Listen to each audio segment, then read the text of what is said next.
మా latest videos కోసం మా ఈ తెలుగు న్యూస్ ఛానల్ సబ్స్క్రైబ్ చేసి గంట సింబల్ యాక్టివేట్ చేసుకోండి. రేపు మంగళవారం రాత్రి పడుకునే ముందు ఈ ఆకును కాల్చి పడుకోండి. తెల్లవారేసరికి కోట్లు మీ కాళ్ళ దగ్గరకు వచ్చి పడతాయి. కష్టాలు పోతాయి, సమస్యలు పోతాయి, అష్టైశ్వర్యాలు వస్తాయి. రేపు శనివారం. వారాలన్నిటిలో శనివారానికి ఒక ప్రత్యేకమైన స్థానం ఉంది. కలియుగ దైవమైన శ్రీ వెంకటేశ్వర స్వామికి అత్యంత ఇష్టమైన రోజు శనివారం. అలాగే కర్మ ఫలదాత అయిన శనీశ్వరుడికి సంబంధించిన రోజు కూడా ఇదే. అందుకే శనివారం నాడు మనం చేసే చిన్న చిన్న పూజలైనా, చిన్న చిన్న పరిహారాలైనా మన తలరాతను మార్చే శక్తిని కలిగి ఉంటాయి. మనిషి అన్నాక కష్టాలు రావటం సహజం. కానీ ఆ కష్టాలు తీరనివిగా మారినప్పుడే అసలు సమస్య మొదలవుతుంది. ఎంత సంపాదించినా చేతిలో చిల్లిగవ్వ నిలవటం లేదని, చేసిన అప్పులు తీరటం లేదని, ఇంట్లో ఎప్పుడూ ఏదో ఒక అనారోగ్యం, గొడవలు జరుగుతూ ఉన్నాయని చాలామంది బాధపడిపోతూ ఉంటారు. ఇలాంటి దరిద్ర బాధలన్నీ తొలగిపోయి సాక్షాత్తు ఆ లక్ష్మీదేవి కటాక్షం మన మీద పడాలంటే శనివారం నాడు కొన్ని నియమాలు పాటించాలి. అలాగే ఈ వీడియోలో చెప్పబోయే ఒక అద్భుతమైన ఆకు పరిహారాన్ని రాత్రి పడుకునే ముందు ఖచ్చితంగా చేసుకోవాలి. అసలు శనివారం రోజున ఉదయం నిద్రలేచిన దగ్గర నుండి మనం చేసే పనులే మనకు లక్ష్మీ కటాక్షాన్ని తీసుకువస్తాయి. ముఖ్యంగా శనివారం నాడు తలస్నానం చేసి వెంకటేశ్వర స్వామిని ఆరాధించడం వల్ల ఏలినాటి శని, అష్టమ శని దోషాలు తగ్గుముఖం పడతాయి. శనివారం నాడు పొరపాటున కూడా కొన్ని వస్తువులను మనం ఇంటికి తీసుకురాకూడదు. ఈ వస్తువులను తెలుసో తెలియకో ఇంటికి తెస్తే మనతో పాటే దరిద్రాన్ని కూడా ఇంటికి పిలిచినట్లే అవుతుంది. ఈరోజు పొరపాటున కూడా ఇనుముకు సంబంధించిన వస్తువులను కొనకూడదు. ఇనుము సాక్షాత్తు శనీశ్వరుడికి సంబంధించినది. కానీ శనివారం నాడు ఇంటికి తేవటం వల్ల గొడవలు పెరుగుతాయి. అలాగే శనివారం నాడు వంట నూనెను, నువ్వుల నూనెను కూడా కొనకూడదు. ఒకవేళ నూనె అవసరం ఉంటే శుక్రవారమే తెచ్చి పెట్టుకోవాలి తప్ప శనివారం నాడు నూనె ప్యాకెట్లు, నూనె డబ్బాలు ఇంటి గడప దాటించి లోపలికి తేయకూడదు. అలాగే నల్లటి బట్టలు, తోలు వస్తువులు అంటే లెదర్ బెల్ట్లు, పర్సులు, చీపురు కట్టలు, ఉప్పు వంటివి శనివారం నాడు కొనటం వల్ల ఆర్థిక నష్టాలు కలుగుతాయని మన పెద్దవాళ్ళు చెప్తూ ఉంటారు. కాబట్టి శనివారం రోజు ఈ వస్తువులు కొని ఇంటికి తెచ్చుకోవద్దు. అలాగే శనివారం రాత్రి పడుకునే ముందు ఈ చిన్న ఆకు పరిహారాన్ని చేసి చూడండి, మీ జీవితమే మారిపోతుంది. మరి శనివారం రోజు రాత్రి ఏ ఆకును కాల్చాలి, ఆ ఆకు రహస్యం ఏమిటో వివరంగా తెలుసుకుందాం. ఫ్రెండ్స్, దయచేసి ఈ వీడియోకి ఇప్పుడే ఒక లైక్ చేయండి. మీరు చేసే ఒక లైక్ వల్ల ఈ వీడియో మరికొంతమందికి రీచ్ అవుతుంది. వాళ్ళు కూడా ఈ పరిహారం చేసుకుని లబ్ధి పొందుతారు. అలాగే కామెంట్ సెక్షన్లో జై శ్రీరామ్ అని కామెంట్ చేసి మీ భక్తిని చాటుకోండి. ఇక పరిహారం విషయానికి వస్తే శనివారం రోజు కాల్చాల్సిన ఆకు మరేదో కాదు, రావి ఆకు. మన హిందూ ధర్మంలో రావి చెట్టుకు ఉన్న ప్రాముఖ్యత అంతా ఇంతా కాదు. రావి చెట్టును అశ్వథ వృక్షం అంటారు. వృక్షరాజు అంటే చెట్లల్లో రారాజు అని అర్థం. సాక్షాత్తు శ్రీమన్నారాయణుడు రావి చెట్టు రూపంలో ఉంటాడని పురాణాలు చెప్తూ ఉన్నాయి. రావి చెట్టు వేర్లలో బ్రహ్మదేవుడు, కాండంలో విష్ణుమూర్తి, ఆకులలో శివయ్య ఉంటారు. అందుకే రావి చెట్టును త్రిమూర్తి స్వరూపం అని పిలుస్తారు. అందుకే మనం ఈ పరిహారం కోసం రావి ఆకును ఎంచుకున్నాం. రావి ఆకులో దైవిక శక్తితో పాటు పాజిటివ్ ఎనర్జీని ఆకర్షించే గుణం కూడా చాలా ఎక్కువగా ఉంటుంది. రేపు శనివారం ఉదయం లేదా సాయంత్రం సమయంలో ఒక మంచి రావి ఆకును సేకరించండి. ఆకు ఎక్కడ చిరిగిపోకుండా, రంధ్రాలు లేకుండా పచ్చగా కలకలలాడుతూ ఉండేలాగా చూసుకోండి. ఎండిపోయిన ఆకును తీసుకోకూడదు. చెట్టు నుండి ఆకును కోసేటప్పుడు మనసులో చెట్టుకు నమస్కరించుకొని, నా దరిద్రం పోగొట్టడం కోసం నిన్ను తీసుకువెళ్తున్నాను తల్లి అని నమస్కరించి కొయ్యండి. ఇంటికి తెచ్చిన తర్వాత ఆ ఆకును శుభ్రంగా కడిగి తడి లేకుండా ఒక పొడి బట్టతో తుడవండి. ఇప్పుడు అసలైన ప్రక్రియ మొదలవుతుంది. రాత్రి అందరూ భోజనాలు చేసి పడుకోవడానికి సిద్ధమవుతున్న సమయంలో, అంటే సుమారు 9 గంటల తర్వాత ఈ పరిహారాన్ని మొదలుపెట్టండి. మీరు సిద్ధం చేసుకున్న రావి ఆకును మీ పూజా గదిలో కానీ లేదా మీరు పడుకునే గదిలో ఒక ప్రశాంతమైన చోట కానీ కూర్చొని మీ అరచేతుల్లో పెట్టుకోండి. ఆ ఆకు తొడిమ మీ వైపు ఉండేలాగా చూసుకోండి. ఇప్పుడు ఆ ఆకు మీద పసుపు కుంకుమలతో 4 బొట్లు పెట్టాలి. ఆకుకు 4 దిక్కులా 4 బొట్లు పెట్టండి. పసుపు కుంకుమలు లక్ష్మీ స్వరూపాలు. అవి ఎక్కడ ఉంటాయో అక్కడ శుభం జరుగుతుంది. 4 బొట్లు పెట్టడం వెనుక ఉద్దేశం ఏమిటంటే 4 దిక్కుల నుండి, అష్టదిక్కుల నుండి మనకు రావాల్సిన డబ్బు రావాలని, అడ్డంకులు తొలగిపోవాలని సంకేతం. ఇలా బొట్లు పెట్టిన తర్వాత ఆ రావి ఆకు మధ్యలో కొద్దిగా ధనియాలు వేయాలి. ఇక్కడ మనం ధనియాలను ఎందుకు వాడుతున్నామంటే ధనియాలకు ధనాన్ని ఆకర్షించే అద్భుతమైన శక్తి ఉంది. జ్యోతిష్య శాస్త్రంలో ధనియాలను ధనలక్ష్మి స్వరూపంగా భావిస్తారు. అందుకే చాలామంది దీపావళి రోజున కొత్త ధనియాలను పూజిస్తూ ఉంటారు. ధనియాలు అంటేనే ధని అంటే డబ్బును ఇచ్చేవి అని అర్థం. మన వంటింట్లో ఉండే ఈ చిన్న గింజల్లో ఆర్థిక ఇబ్బందులను తొలగించే శక్తి దాగి ఉంది. బుధగ్రహానికి సంబంధించిన ఈ ధనియాలు మన వ్యాపారంలో లాభాలు వచ్చేలాగా, మనకు రావాల్సిన బాకీలు వసూలు అయ్యేలాగా చేస్తాయి.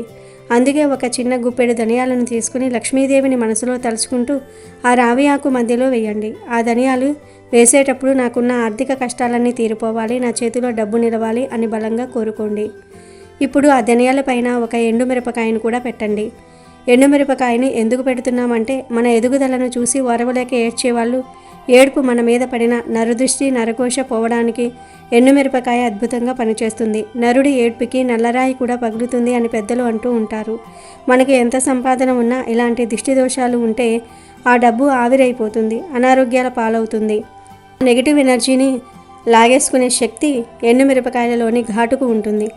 అందుకు ఒక ఎండుమిరపకాయను తీసుకుని దాన్ని ఆ ధనియాల మీద పెట్టండి. ఇప్పుడు చివరిగా ఆ ఎండుమిరపకాయ పైన ఒక స్పూన్ కర్పూరం పొడిని కూడా వేయాలి, లేదా 1-2 కర్పూరం బిళ్ళలైనా కలిపి వేయండి. కర్పూరం సాక్షాత్తు అగ్నిస్వరూపం. అది వెలుగుతూ కరిగినట్లుగా మన కష్టాలు కూడా కరిగిపోవాలి అనే ఉద్దేశంతో కర్పూరాన్ని వాడుతున్నాం. అంతేకాదు కర్పూరం సువాసన లక్ష్మీదేవిని ఆకర్షిస్తుంది. ఇప్పుడు ఆ రావి ఆకులో పసుపు, కుంకుమ, ధనియాలు, ఎండుమిరపకాయ, కర్పూరము అన్నీ ఉన్నాయి కదా. ఇప్పుడు చాలా జాగ్రత్తగా ఆ పదార్థాలు కింద పడకుండా ఆ ఆకును మడిచి ఒక పొట్లంలాగా కట్టాలి. రావి ఆకు కొంచెం పెద్దగానే ఉంటుంది కాబట్టి మడవడానికి వీలుగానే ఉంటుంది. ఒకవేళ ఆకు చిన్నగా ఉంటే 2 ఆకులు కలిపి అయినా సరే ఆ పొట్లాన్ని కట్టండి. అది విడిపోకుండా ఉండడానికి ఒక దారం పెట్టి చుట్టండి లేదా పిన్ చేయండి. ఇలా తయారైన ఈ శక్తివంతమైన పొట్లాన్ని తీసుకుని వెళ్ళి మీ పూజ గదిలో దేవుడి ఫోటో ముందు పెట్టండి. దేవుడి ముందు ఒక దీపం వెలిగించి, స్వామి, ఈ రాత్రికి ఈ భారం నీదే, రేపు ఉదయానికల్లా నా దరిద్రం పోవాలి అని నమస్కారం చేసుకోండి. ఆ రాత్రంతా ఆ పొట్లం దేవుడి దగ్గరే ఉండాలి. రాత్రి సమయంలో దైవిక శక్తులు సంచరిస్తూ ఉంటాయి అంటారు. ఆ సమయంలో రావి ఆకు, ధనియాలు, కర్పూరము, ఎండుమిరపకాయల కలయికతో ఉన్న ఆ పొట్లం ఒక యంత్రంలా మారి మీ ఇంట్లో ఉన్న నెగిటివ్ ఎనర్జీని మొత్తం లాగేసుకుంటుంది. ఇక మరునాడు ఉదయం అంటే ఆదివారం ఉదయం నిద్రలేచిన వెంటనే కనీస అవసరాలు తీర్చుకుని స్నానం చేసిన తర్వాత పూజ గదిలోనికి వెళ్ళండి. రాత్రంతా దేవుడి ముందు ఉంచిన ఆ పొట్లాన్ని కుడి చేత్తో తీసుకోండి. దాన్ని తీసుకుని నేరుగా ఇంటి బయటకు వచ్చేయండి.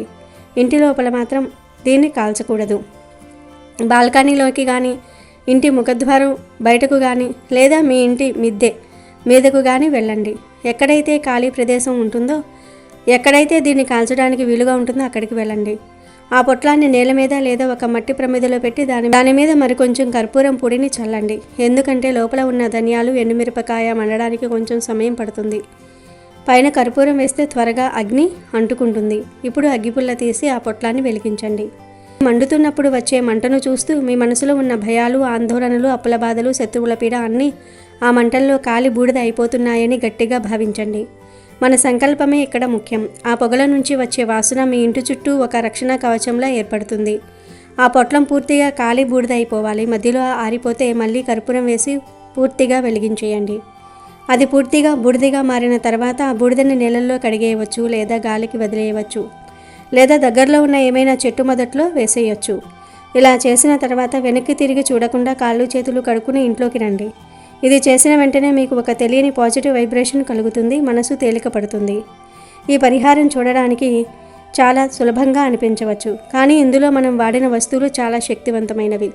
రావి ఆకు విష్ణు స్వరూపం, ధనియాలు ధన స్వరూపం, ఎండుమిరపకాయ దిష్టి నివారిణి, కర్పూరం పాప నివారిణి. ఇవన్నీ కలిపి కాల్చటం అంటే మన చుట్టూ ఉన్న ప్రతికూల శక్తులను ప్రారద్రోలి అనుకూల శక్తులను ఆహ్వానించటమే.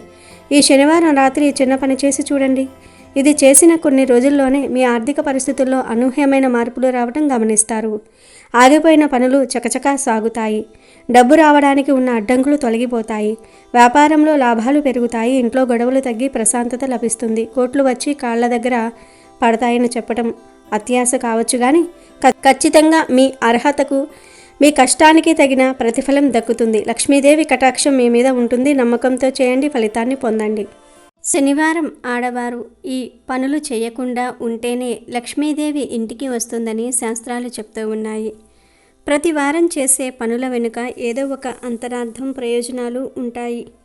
ఏ ప్రయోజనం లేకపోతే ఏ పూజలు, ఏ నోములు, ఏ వ్రతాలు చెయ్యరు కదా.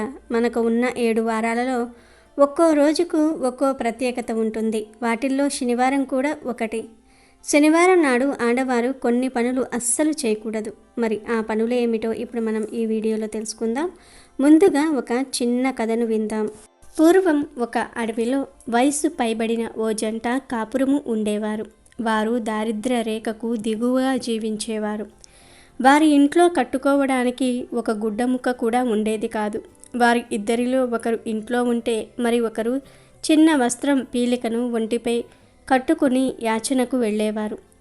ఓ రోజు ఇంటి యజమాని యాచనకు వెళ్ళగా ఏమీ దొరక్కపోవటంతో చాలా బాధపడతాడు.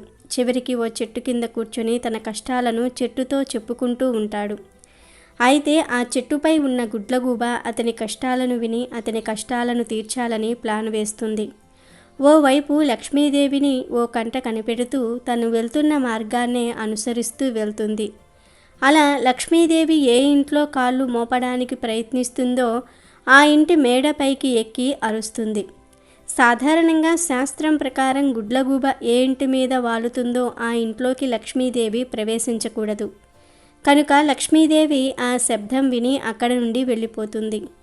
కానీ ఓ రోజు లక్ష్మీదేవి ఏ ఇంటికి వెళ్ళడానికి ప్రయత్నించినా ఆ ఇంటి దగ్గరికి వెళ్ళి గుడ్లగూబ అరుస్తూ ఉండటంతో ఆ దేవికి అనుమానం వస్తుంది. తన వైపు కోపంగా చూస్తుంది. ఆ సమయంలో గుడ్లగూబ లక్ష్మీదేవిని ఆ వయసు మళ్ళిన వారి ఇంటికి తీసుకువెళ్తుంది. ఆ ఇంట్లో కటిక పేదరికంతో బాధపడుతున్న జంటను చూసి లక్ష్మీదేవి చలించిపోతుంది. అయితే వెంటనే వారి ఇంట్లో కొలువై ఉంటానని, వారికి అష్టైశ్వర్యాలు సమకూరుస్తానని వరమిస్తుంది. ఆ రోజు నుండి తనకు దారి చూపించిన గుడ్లగూబను వాహనంగా చేసుకుంటుంది. అప్పటి నుండి గుడ్లగూబను శుభానికి సంకేతంగా లక్ష్మీదేవి ప్రకటిస్తుంది. కష్టాలలో ఉన్న వారిని కనుక్కుంటూ వారికి ఆ లక్ష్మీదేవికి మధ్య దిక్సూచిలా వ్యవహరిస్తూ గుడ్లగూబ ఆ రోజు నుండి తన కొత్త ప్రస్థానాన్ని మొదలు పెడుతుంది. పక్షుల జాతిలో సాహస యాత్రలు చేసే జీవిగా గుడ్లగూబకు మంచి ప్రావీణ్యం ఉంది. ఉల్లక తంత్రంలో గుడ్లగూబలను ఇంటికి రప్పించే మార్గాలను గురించి తెలియజేశారు. పగలు గుడ్లగూబలకు కంటిచూపు సరిగ్గా పనిచేయదు. అందుకే రాత్రి వేళల్లో మాత్రమే ఇవి సంచరిస్తాయి. ఎవరైనా అత్యవసర పని మీదకు బయటకు వెళ్ళినప్పుడు గుడ్లగూబ ఎదురొస్తే ఆ పని ఖచ్చితంగా నెరవేరుతుందని అంటూ ఉంటారు. అయితే కొన్ని కథలు విన్నా ఇప్పటికీ అనేక మంది గుడ్లగూబలను అశుభానికి సూచకంగా భావిస్తూ ఉంటారు. ఒకసారి ధర్మరాజు భీష్ముణ్ణి పితామహ దేహంలోని పురుషుడు ఏ కారణంగా శ్రీమంతుడు అవుతాడు, ఏ కారణంగా నశిస్తాడు అని అడిగాడు. దానికి భీష్ముడు ఈ విధంగా తెలిపాడు. ఒకరోజు నారదుడు లోక సంచారం చేస్తూ మందాకిని నదిని చేరుకుని అక్కడ స్నానమాచరించాడు. ఆ సమయంలో అప్పటికే ఇంద్రుడు మందాకిని నదిలో స్నానమాచరించి అనుష్ఠానం తీర్చుకోవటం కోసం ఇంద్రుడితో సంభాషించసాగాడు. అప్పుడు ఒక స్త్రీ వచ్చి ఇంద్రుడికి నమస్కరించింది. ఇంద్రుడు నీవు ఎవరు, ఎక్కడకు పోతున్నావు అని అడిగాడు. దానికి ఆ స్త్రీ, ఓ ఇంద్ర, నేను తామర పువ్వు నుండి జన్మించిన లక్ష్మిని. ఇప్పటి వరకు నేను రాక్షసుల వద్ద ఉన్నాను. ప్రస్తుతము వారి ప్రవర్తన నచ్చక ఇప్పుడు నీ వద్దకు వచ్చాను అన్నది. అప్పుడు ఇంద్రుడు, అది సరే, ఇప్పటి వరకు రాక్షసుల వద్ద ఏ గుణములు నచ్చి వారి వద్ద ఉన్నావు? ఇప్పుడు నీకు వారు ఎందుకు నచ్చలేదు? నిన్ను మెప్పించాలంటే ఏమి చెయ్యాలి అని అడిగాడు. దానికి లక్ష్మీమాత, ఇంద్ర, ఇప్పటి వరకు అసురులు దానములు, వేద అధ్యయనము చేయటము, అతిథులను సత్కరించటం వంటి మంచి పనులు చేశారు. ఇప్పుడు వారికి గర్వము పెరిగి మంచి గుణములను విడిచిపెట్టారు. అందుకని నేను వారిని విడిచిపెట్టాను. నీవు సత్య ధర్మపరుడవని ఎరిగి నీ వద్దకు వచ్చాను. గురువుల ఎడ భక్తి కలవారు, పితరులను దేవతలను పూజించువారు, సత్యమును పలికేవారు, దానశీలురు, ఇతరుల ధనమును గాని భార్యలను గాని కోరనివారు, పగలు నిద్రించనివారు, వృద్ధుల పట్ల, బాలల పట్ల, స్త్రీల పట్ల దయ కలిగినవారు, బ్రాహ్మణులను పూజించువారు, నిత్యము శుచి శుభ్రత కలిగినవారు, అతిథులకు పెట్టిగాని భుజించని వారు నాకు అత్యంత ప్రీతిపాత్రులు. నేను వారి వద్ద ఉండడానికి ఇష్టపడతాను.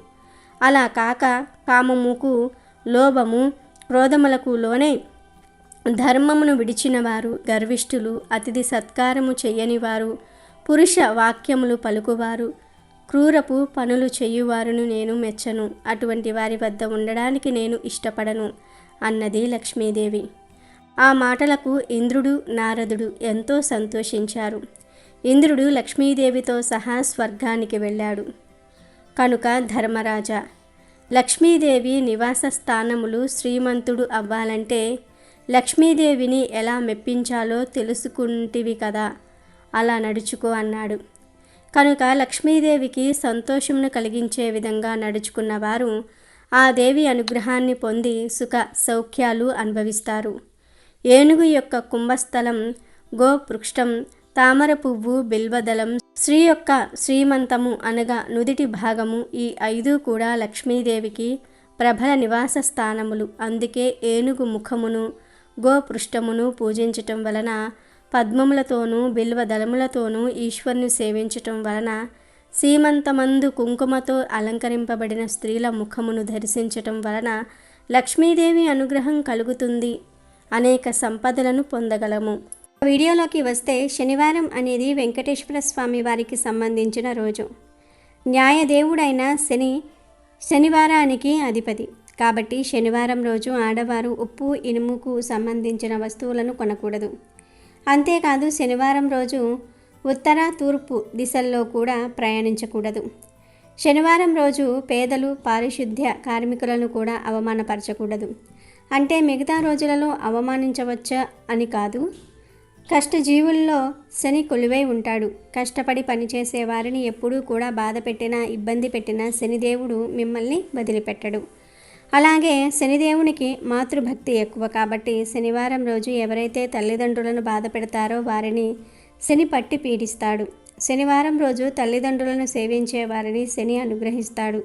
శనివారం ఒక్కరోజనే కాదు, ఎప్పుడూ కూడా తల్లిదండ్రులను గౌరవించే వారిని శని అనుగ్రహిస్తాడు. తల్లిదండ్రులు లేనివారు శనివారం రోజు అనాథ ఆశ్రమాలకు, వృద్ధాశ్రమాలకు వెళ్ళి అక్కడి వారిని చేరదీస్తే శని ఎంతో సంతోషిస్తాడు. అలాగే శనివారం రోజు ఇంట్లోని ఆడవారిని బాధ పెట్టకూడదు. శనివారం రోజు ఇంట్లోని ఆడవారు కన్నీరు పెడితే ఆ ఇంట్లో శని తిష్ట వేసుకొని కూర్చుంటాడు. కష్టాలను కలగజేస్తాడు. వ్యాపార నష్టాలు, ఆర్థిక కష్టాలు వస్తాయి. రోగాలు నయం కావు. శత్రువులు పెరిగిపోతారు. అలాగే శనివారం రోజు ఇంటి వద్దకు కాకులు వస్తే వాటిని తోలెయ్యకూడదు. వాటికి ఏదో ఒక ఆహారం సమర్పించాలి. ఎందుకంటే కాకి శనిదేవుని వాహనం. శనివారం రోజు కాకిని కొట్టిన, ఇంటికి వచ్చిన కాకిని తరిమివేసిన శనికి కోపం వస్తుంది. కనుక శనివారం కాకి ఇంటికి వస్తే తరమవద్దు. ఏదైనా ఆహారాన్ని పెట్టండి. అప్పుడు శని అనుగ్రహం కలుగుతుంది. అలాగే శనివారం రోజు ఉప్పు, ఆవాలు, నూనె, ఇనుము, నువ్వులు, వంకాయ వంటివి కొనకూడదు. వేరే వారి చేతికి కూడా ఇవ్వకూడదు, తీసుకోకూడదు. కింద పెట్టమని చెప్పి తర్వాత తీసుకోండి. ముఖ్యంగా ఆడవారు ఈ నియమాన్ని గుర్తుపెట్టుకోండి. శనివారం రోజు ఈ పనులు చేయకుండా ఉంటేనే మీకు శని పట్టకుండా ఉంటుంది. ముఖ్యంగా శనివారం రోజు వెంకటేశ్వర స్వామిని భక్తి శ్రద్ధలతో ఆరాధించిన వారికి ఆ లక్ష్మీదేవి యొక్క అనుగ్రహం తప్పకుండా ఉంటుందని ఆ లక్ష్మీదేవియే స్వయంగా చెప్పింది. కాబట్టి శనివారం రోజు వెంకటేశ్వర స్వామిని భక్తి శ్రద్ధలతో పూజించే వారిని లక్ష్మీదేవి అనుగ్రహిస్తుంది. శనివారం రోజు ఈ పొరపాట్లు చేయకుండా జాగ్రత్త పడండి. శనిపీడ రాకుండా హాయిగా జీవించండి. కాబట్టి అందరూ కూడా గమనించండి. శనివారం వెంకటేశ్వర స్వామిని పూజించిన వారికి లక్ష్మీ అనుగ్రహం కలుగుతుంది. చాలామంది శుక్రవారం లక్ష్మీదేవి పూజ చేసుకొని శనివారం ఏ పూజ చేయకుండా వదిలేస్తూ ఉంటారు. అలా కాకుండా శుక్రవారం అమ్మవారిని పూజించినా సరే శనివారం ఖచ్చితంగా వెంకటేశ్వర స్వామిని పూజించిన వారినే లక్ష్మీదేవి అనుగ్రహిస్తుందని పండితులు చెప్తూ ఉన్నారు. కాబట్టి ఖచ్చితంగా మీరు శనివారం వెంకటేశ్వర స్వామిని పూజించండి భక్తి శ్రద్ధలతో. అప్పుడు లక్ష్మీనారాయణుల అనుగ్రహం తప్పకుండా కలుగుతుంది. వీడియో నచ్చితే లైక్ చేయండి, షేర్ చేయండి, బట్ సబ్స్క్రైబ్ చేసుకోవడం మర్చిపోవద్దు.